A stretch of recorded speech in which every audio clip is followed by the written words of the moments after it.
5, 4, 3, 2, 1, 0. All engine liftoff. We have a liftoff. 32 minutes.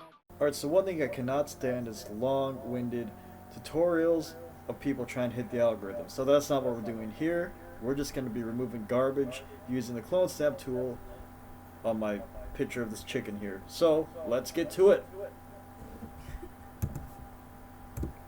Now there's many ways to remove stuff from your compositions, but I just like using the clone stamp tool. It's just easy and it's quick. First you want to select your picture and find the clone stamp tool. You can either find that on the left bar here, or you can just press S on your keyboard to access it as well. Now I'm going to start my blending by selecting the area above the power line using the Alt key.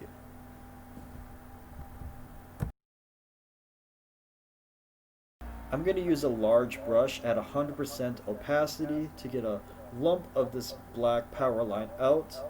Now your opacity is going to vary from project to project, but if it's something like this where it's white on black, I just go for 100%, and a lot of it's just trial and error until you get what you need to look somewhat usable.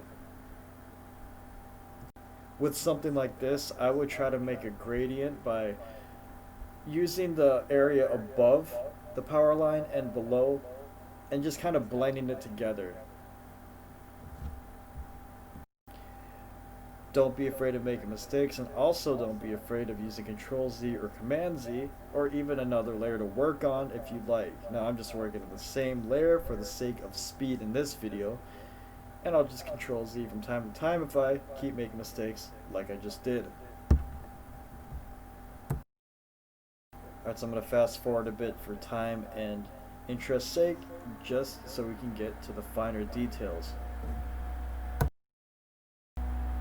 Now in between the feathers is going to be a little bit more tricky, so one thing I like to do is to change the opacity and just grab from an area like this one where there's a lot more white and start painting really.